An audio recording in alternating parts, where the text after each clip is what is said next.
Not always well, but I've definitely learned some hacks along the way, so to speak. At the end of the day, it comes down to prioritizing. Letting go of perfection was the key to being able to do all of those things, and deciding what things I wanted to put more energy into. For me, my number one is my family.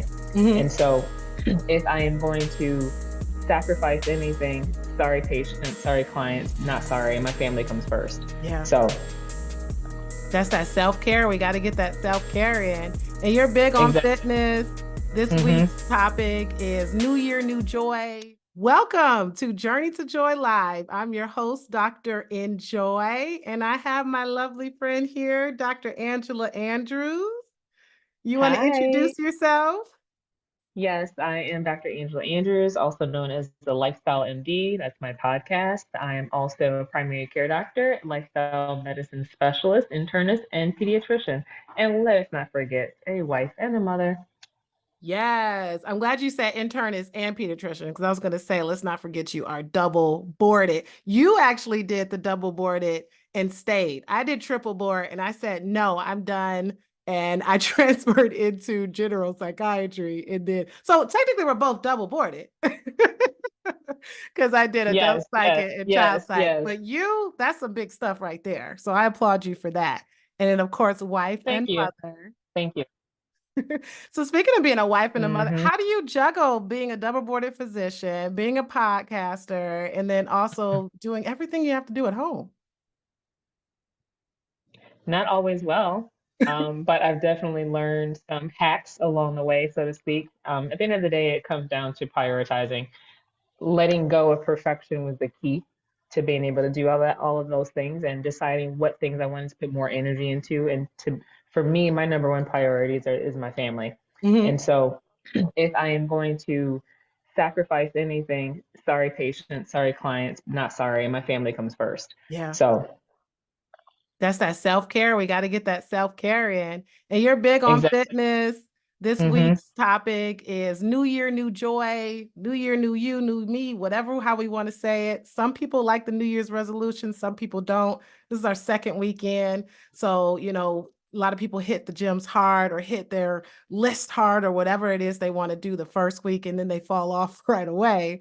But, Hmm. we're going to talk about, our mental wellness journey, whether that includes a fitness journey or what your goals are, but how we can really juggle that while also realizing that life hits us and it's like, well, how do we incorporate this new thing? Because it's not our new habit. But really, real quick, tell us more about the Lifestyle MD and what you do with that.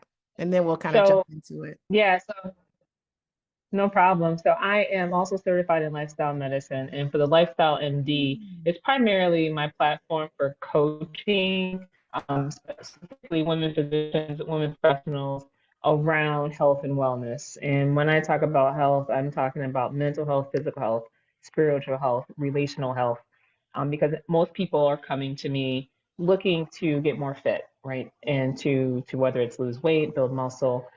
And like most people, they don't understand that the foundation of that is making sure that you have well being and wellness and Mhm. all those other aspects of your life first. Because you could be hitting it hard at the gym and not making progress because Mhm. maybe your stress is too high, or you're not sleeping well, or you're not eating well, Mm. whatever that might be. So yeah, and so like I went with lifestyle MD because really my goal is to help women create a lifestyle, which is what I've done for myself. It's not a thing that I do, it is a way that I exist. Right. And it's not something you do for a short-term time when you hit that goal of the loss of 20 pounds and then you go back to whatever it is you were before you lost the 20 pounds. So it's a lifestyle. I like that. It's something that you can keep throughout life. I love it. I love it. Right. And what I like to tell people is you I want you to help you achieve your fitness goals indefinitely. A lot of people set a goal, achieve the goal, fall back, set a goal, achieve a goal, fall back. I want you to continuously improve and strive towards improvement, not necessarily striving for perfection, but striving for continuous improvement. Exactly. I was just doing a Peloton workout because I love Peloton. And Alex Toussaint was saying consistency and persistence. So Yes. consistency gets us there, and persistence keeps us there. I might be saying it backwards. Either way, those two words are very important if you Either want way, to reach sounds your good. goal and stay there. Exactly. And I'm always seeing you on social media getting your workouts in ever since like 20 years ago. And by the way, we met in medical school. Yes. So yeah, oh, about 10 years ago. I'm thinking it's more than that. I graduated 10 years ago from med school. Was it? No. 2013. Oh, well, I 11 guess. years at this point. But Okay. we All right. met about 15, 14 years ago. Yeah, prior to that, we Yeah. were both in college doing something else. Oh, no way. I think anyway, I think we go back even further. So Wow, time. The way yeah, I'm pretty time. sure. Yeah, I know it's unreal, but yes, long time. But yeah, I've been on into fitness for a very long time. I didn't always start off healthy and fit. When I went to college and when I graduated from college, there was this period of my life where I didn't know how to cook because I didn't want to learn how to cook. So that wasn't anything that was in my, you know, skill set. I didn't exercise regularly. I was just a student and I never really had, developed a lifestyle and the skills and the habits to do things like exercise and eat well. So once I got into the busy adult life, I started put on the weight and my cholesterol numbers got out of control. And I was Mm-hmm. starting to go down that path that I saw so many people in my family slide down, and a lot of people in our community, and especially among people of color, falling into these habits of things that we Yeah. just learned and carry forward for too long. So I was very at some point it hit me. I think I went to my primary care doctor and got blood work done and I saw that my cholesterol was high and she was saying that she wanted me to Mm. go on cholesterol medicine and I said, I'm in Mm. my 20s, no. Wow, exactly. It's like, what? Yeah, so that was really kind of the beginning of it for me. So that was right after I graduated from college. That's awesome. It's usually something like that that'll do it for you. You know, it may not be a Right. rock bottom, but you have to take this medication with these side effects that can create Mm-hmm. other issues with your body. Then it's like, oh, but let me just exercise. So Right. that's great. How do you maintain it? Like, has there been ups and downs? Because I remember you doing a competition at one point. So you really hit it hard. Yeah, so I've had numerous ups and downs in my career as a fitness person and as a professional. So as I started with running, so I was a marathoner, and then I decided to dial back, Hmm. get more into 5Ks, and then I started doing CrossFit, and then I decided to embark on a bodybuilding competition. So I've done a total of four bodybuilding competitions at this point. Two Wow. in, yeah, so two in bikini and two in figure. And Wow. the two in bikini were during residency, and the two in figure were during the pandemic. So it was being able to do all those things. The interesting thing about bodybuilding is that there's no such thing as balance in bodybuilding. Mm-hmm. Bodybuilding is not the pinnacle of fitness. It is anything but balanced. So Yeah. I hesitate whenever I talk to people. I hesitate to use that as an example of what it means to be fit. To me, it's more an example of what it means to be persistent and consistent. Um, Mm-hmm. as you were saying, in striving toward those goals, because that was a goal I had set for 20 years prior, and I made the goal and I committed to the goal. I completed the goal and I moved forward. And I ended up winning first place and taking my pro card in my last bodybuilding show. Congrats. Wow. So yeah, and so while I was hitting it hard and looked fit, that wasn't the epitome and pinnacle of fitness. That Mm-hmm. was really the pinnacle of dedication. Mm-hmm. So, and I can elaborate on what that really means, if you like. But Yeah. I did have a rock bottom moment. It was right after that competition, Oh. and and that served as the foundation of the principles of my lifestyle MD coaching and what I tell a lot of my clients and my Mm-hmm. patients. Mm-hmm. As I was saying, bodybuilding is not the pinnacle of fitness. You have to be very restrict in your eating. You have to Yeah. exercise an obscene amount. And then, I mean, the 6 months, 7 months, 9 months leading up to it's not so much so difficult or so bad. I mean, you're consuming very, you're assuming certain foods and limiting your diet. And then when you're very close to the competition, 8 weeks out, 6 weeks out, 4 weeks out, you are dialing things in, and there's no socializing and going out to eat with friends. Mm. You're just so focused on that goal, because doing that, I mean, I would do those things, but I would always bring my food with me. Going Yeah, to family you have to eat gatherings certain for like a stuff. year. Yeah, I was always carrying my food. So you don't have to isolate, but it just gets more challenging. So it was, and then I was, when I got down to my leanest body fat percentage, I mean, just the amount of food that I was eating was so small, Yeah, that week leading up to it. So like what you look like on the day of competition is not sustainable, and it shouldn't be sustained because it's not healthy. yeah. That's you're leaning out for the purposes of what it looks like on stage. The best part about that was all the preparation the 6 months before, Mm-hmm. and people don't really see that. Mm-hmm. They just see what shows up on stage, and Correct. it's all that really lays the foundation for what I try to teach Yeah. people. Yeah, the consistency. Hmm.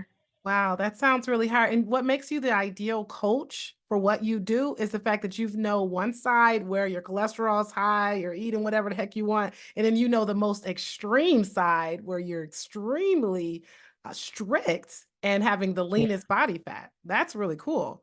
So, as far as that whole spectrum, where do you feel like you are now? And is that where you like to be?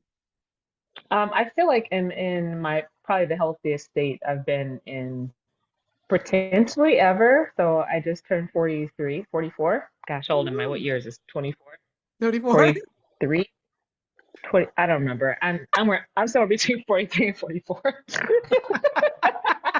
One of the ages. You're in your early 40s. I'm in my early 40s. And That's funny.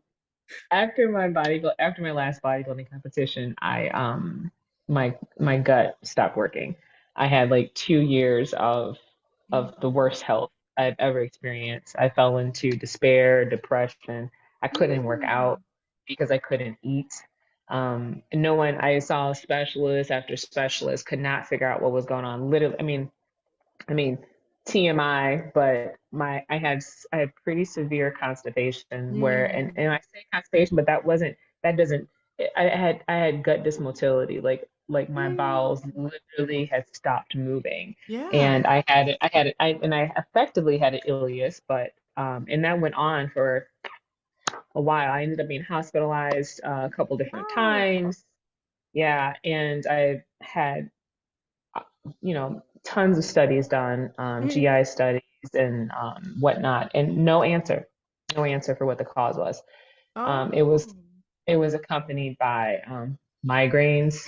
Was a pretty profound thing. It was very dehydrated a lot because I couldn't even so much as drink liquids. Things would just come back up. So I took a leave of absence from work because Yeah. here's the crazy thing. Despite the fact that I went from my most fittest, most physique self immediately, almost like literally within 24 hours, on the downward slide to the worst health condition I've ever experienced in my life. Wow. To Wow. the point where people that were near me and saw me on a regular daily basis were fearful that something really bad was happening to me, and Mm. we would never find out. Mm. And when I decided, I woke up one morning and went to call my office manager, and I said, I need to take a leave of absence, because if I don't, I'm not going to make it. I just Mhm. can't keep pushing myself like this. I don't have anything in me, literally, and I keep waking up, going to work, and taking care of people every day, and coming home and going Wow. right back to bed because I Wow. can't do anything else. That says a lot about us professionals, how when we're Hmm. caring for others, we just go and continue caring for them and not caring for ourselves. So good for you for Hmm. taking that leave of absence. How long did you have to take? I took 3 months. I waited way too long to take the leave of absence in the first place. I had patients asking me, "Are you okay, Dr. Andrews?" And even to Oh, this day, 2 years now removed or more removed from that, patients are like, "You're like, I'm glad you're doing better. How are you doing? You look like you're wow. doing so much better." I mean, I looked Wow. like death.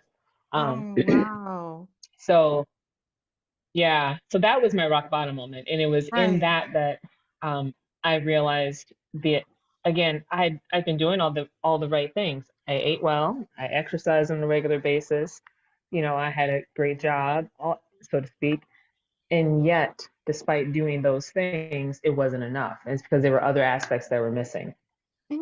So do you know now what it was for? Was it that it was too extreme to do the competition? But that doesn't happen to everybody who does competitions. It does not happen to everyone who does Yeah. competition. I think it was a perfect storm. So it was Mm. during COVID, and Mm. it's a very stressful time. It was stressful as a Yeah. physician. It was stressful as a parent because kids couldn't be in school and daycare. It was stressful in our household because, and among our family members because everyone had different competing points of views. It was stressful in my body because I was training aggressively. So the amount of cortisol coursing through my veins, if I could have measured it at that time, was probably off the charts. Right. Yeah. Had I competed at any other time, I'm fairly certain I would not have had the same outcome in terms of Mm. my health. When there's not that much stress. Um, when there's not that much stress, and so that's one of the most important lessons that I like try to convey to people is that you you can't expect a lot from your body when you're stressed, when your Hmm. cortisol is high. Yeah. Stress is a huge killer. It is extremely detrimental. And I don't care how many things you're doing, quote, right. If your stress is off the charts, it's not going to matter. Detrimental physically and mentally, because you did Mentally. mention feeling depressed as well. Yeah, and a lot of that stemmed from the fact that my normal outlets, I couldn't exercise, and I literally couldn't eat. I had Mhm. gotten there were for some people might tongue in cheek say, "Oh, that must be nice that you don't really feel like you're hungry," and literally would bring tears to my eyes. I'm like, you don't understand Mm. how much I would love You would to want be to able eat. to eat. Yeah. And so it's when you can't eat and you can't exercise and all you can do is sleep. There's not a whole lot You're left. not working. Yeah. Yeah, and then it just was very challenging. So that was a huge wake up call again about prioritizing what's important, and taking time for myself. Hmm. And so it was at that point that I then made the decision that I was ultimately going to end up resigning from my job and starting my own practice. Nice. And I was going to reframe my focus on how I spent my time. And even before that, I mean, and it would still be another 6 months to a year, maybe a year after that before I would ultimately resign. But I put up better boundaries Hmm. around my work life, and I Boundaries. started reinforcing those, and that was huge. Yes, boundaries are key. That's So definitely what I there talk a was lot something else that about. you were kind of alluding to. Oh, yeah. Go ahead. Oh, no, I was going to say boundaries are No, definitely what we I talk was about when in. it comes to self-care. Sorry. Go ahead. Might be a delay. No, that's okay. No, no, it is a little bit of delay. No, boundaries are a critical part of self-care, and that's something else I talk to people about as well. Yeah. So without telling people what is in your coaching package, because I still want people to go to you and pay for that. What would Mm-hmm. you recommend? Because it seems like you jumped out of that, you got out of it. You're obviously in the best state of your life, is what you mentioned, hopefully Mm-hmm. mentally and physically. Mm-hmm. And you're out here coaching and teaching others who are either doctors or professionals. And there's a lot of Black females out here trying to live our best lives and try to figure Mm-hmm. out how we can incorporate self-care and a good fitness goal. So, what can you tell others without, telling everything about how you coach people? Yeah. Yeah, so I've basically there's a triangular framework to my training program, and the foundation of that starts with your mindset. And within Hmm. that, I want people to identify what their priorities are and what their values are. A lot of times I find that people are not spending their time and exerting their energy in ways that are in alignment with their Hmm. values and with their priorities. So once people have taken that time, if they haven't already done that at some point in their life, then I want them to kind of like do a self-assessment. How am I spending my time on a day-to-day basis? Is it in alignment with these things? And if it's not, let's correct that. Hmm. Because if you are not, if in effect working in your purpose or working towards your purpose on a day-to-day basis, and you're being sucked and drained in other ways, you don't have Yeah, anything left to give yourself, because exactly. it is emotionally and psychologically draining when you are not pouring into your purpose-driven um, priorities. You get that So burnout. you get that burnout very quickly. So I have them kind of start there, and then I take it to the next level, which is, all right, let's talk about the relationships and the other structures in your life. So whether it is, often it's with spouse, it's with Mhm. children, it's with immediate family that might be involved in your life, and then work. How are those different domains impacting you, and are there some boundaries Mhm. that put in place? Are there some things that you need to request or engage in any of these individuals, whether it's taking some things off of your plate, or Yep. not doing things that you've been doing for a long time that maybe you shouldn't be doing, Correct. so that you can free up some energy and time for yourself to pour into some of your health and wellness needs. That's And then important we because get people say they don't have Mhm, time. That's what it boils mhm, down to. Sorry, go ahead. mhm. No, that's okay. No, I'm glad you emphasized that. On my coaching call, 2 coaching calls ago with one of my clients, she always talks about not having enough time. Everyone talks about not having enough time. They do. And my one of my favorite go-to phrase that I tell people is that if you don't have enough time, that means you're doing too much. Yep. Yep. So That's what's it. got to go? What's got to go? And those are I mean, that is in that first chunk of my program, is what are you doing and what can we take away? Because Mhm. you can't do it all. You literally can't do it all. Right. And so what are you going to do at the end, when this life is said and done? What do you want to have accomplished? What's going to have meaning? And by the way, you can't be good at anything if you're not well. Exactly. Yeah, and I think at the end of the day, it all boils down to our relationships and our family and not our jobs. Like someone told me, No, not you at are all. replaceable at work, but you're not replaceable in your family. Yes, Yeah. amen to that. And that's really that was my epiphany, is the realization that, I could take time off of work and people will ultimately be fine, but my family can't be without me. Nope. Nope. And most people will find that they will, nope, not at all. They will align, they may put things in their priorities or in their values, like work and like Mhm. success, whatever that means for them, or a certain achievements. But I like to challenge people to think about, how are you fulfilling your needs of your family? How are you fulfilling the needs of your relationships around you? Because those are things that are going to sustain you forever. Mhm. That's really awesome. So So, yeah, and so a lot of people don't my clients don't anticipate me going there with them. And that makes up the bulk of the first part of what we're doing, because I'm not going to give you a diet plan to start off with, and I'm not going to give you an exercise plan. right. Um, because if you don't have time, or someone else is taking, you don't have adequate boundaries in place, or someone else is demanding more of you than you can give, you're never going to be able to do those things. Mhm. Mhm. That's right. It's just not going to happen. So we're making room in your life. You're reframing their mind and yeah, Yes, and schedule. yes. Yes, exactly. And that's what it comes down to, is then reframe.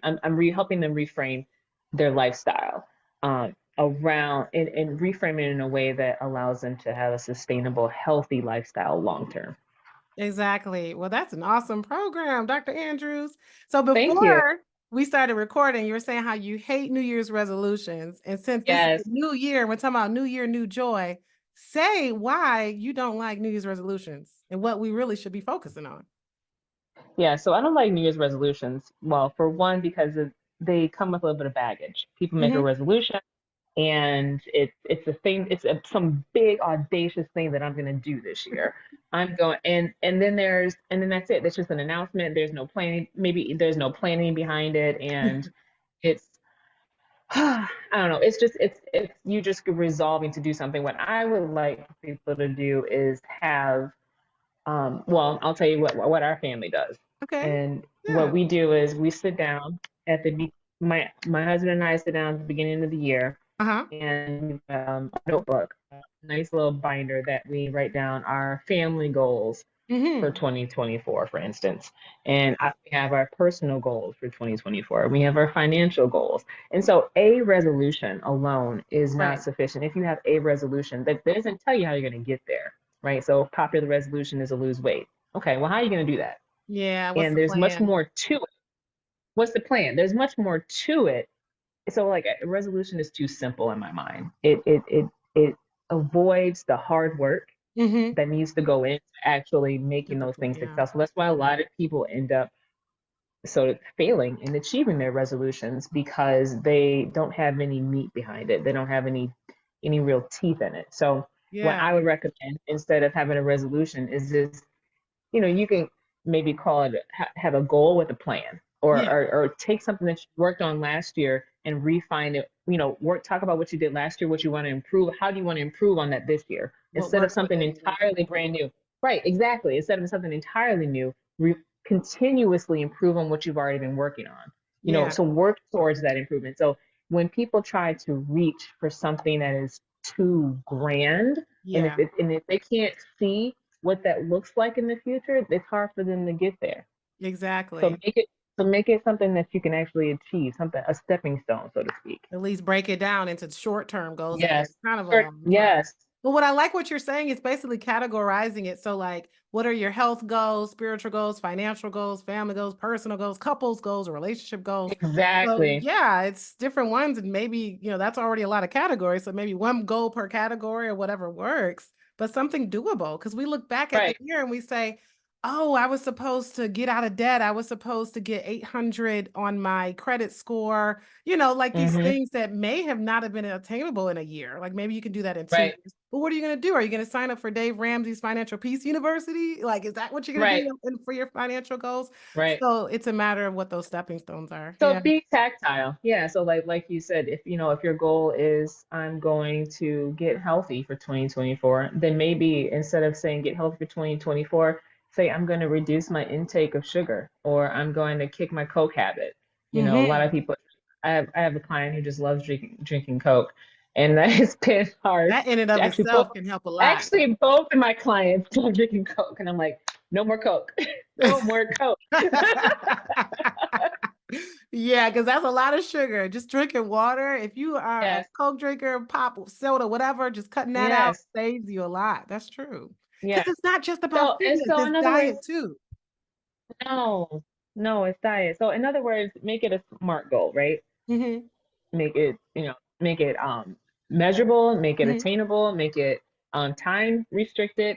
Um, what's the other one? There's an R. What does the R stand Oh, for? you're doing the SMART goals? Is that what you're doing? Yeah. Yeah, you're Mm-hmm. right. I gotta pull it up. Yeah. Why don't you go ahead I and know pull what it you're up? talking about. Yeah. But I think it's a great strategy for making goals that are actually attainable. And goals must be attainable Yeah. because what happens if you set a goal and you don't achieve it? Then you're regret it, you're stressed out, you feel like I can't do it because that perfectionist mindset kicks in. And But then you say, realistic is the R. Is that what it was the "Oh, R? So realistic. Yes, specific, that's the R. measurable, attainable, realistic, timely. And Dave Ramsey uses Yes, that as far as our financial goals.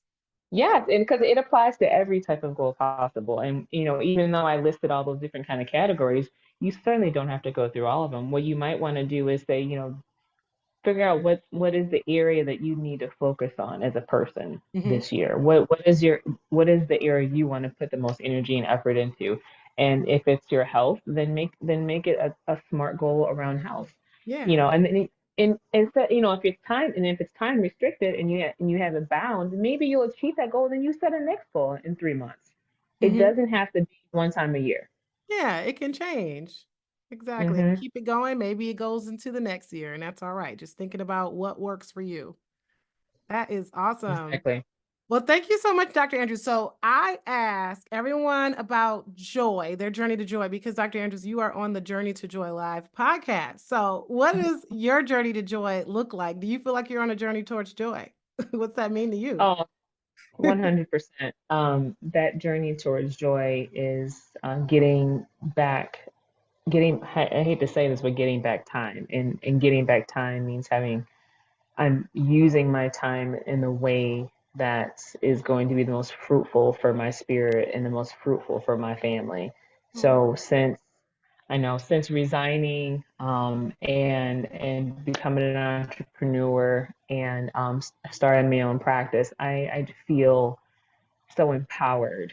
Mhm. I the and not only for myself, but I'm excited and filled with joy for what I'm going to be able to do for my patients that I'm going to Mhm. see because they're going to get the best version of me, even better version of me than they thought they had before.